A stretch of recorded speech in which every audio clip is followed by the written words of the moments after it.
I'm Chris Lake, Head of Professional Development at the NHS Leadership Academy. I think this is a really great conference to get people from the NHS, working within the NHS, looking beyond the NHS. One of the phrases that we have in some of our programmes is we need to throw open the doors and windows of the NHS to get people looking outside, practice that maybe they're not aware of, but we can definitely learn from. Resilience is one. We're in squeezed budgets. We've had 4 to 5% growth in demand on the NHS over the recent years, and that's having an impact on people at work. So resilience is one across the whole workforce.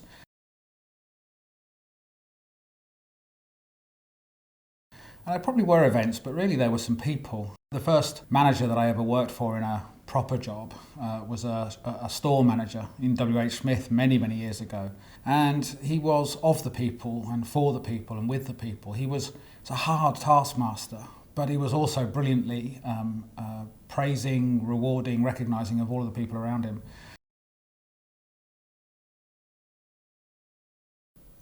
The session I'm leading today is all about self-confidence, and it's got the title of the imposter syndrome. People often talk to me about the imposter syndrome and say, "You talk about it a lot, Chris. Do you ever suffer from it?" Every leader that I've ever worked with, and including myself, at some point will say, "I'm just making this up. I'm going to get found out. I don't really know what I'm doing."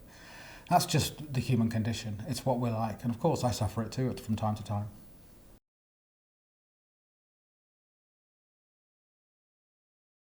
I spent some time working with leaders across the spectrum, including chief execs, after they've left their jobs, finding out what derailed them, what happened. There are some common threads: prolonged pressure, stress, not having the coping mechanisms in the background.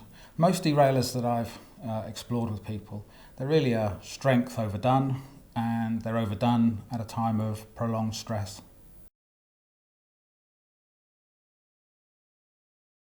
One of the core aspirations of the Academy is the professionalisation of leadership in healthcare. Our whole purpose is to develop the next generation of leaders at all levels in the NHS and the wider healthcare system.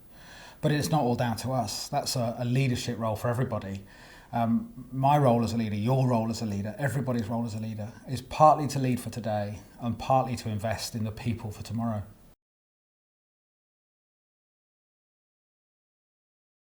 I have to turn all of the advice that I readily offer to other people back into myself and continue my own professional development. I have a supervisor, I have some mentoring relationships. I ask for feedback as often as I can from my team. They tell me some wonderful stories. They also tell me the dark side of myself just as readily, which I need to hear, just like we all do.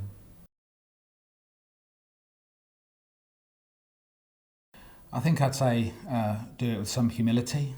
Listen to the people the next level down from you. Frame your leadership as if it was a service, your followers as if they were customers. You're running a bit of a monopoly. They can only buy their leadership practice from you.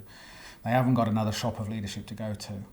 However, they're still the customers of your leadership style, so treat them well.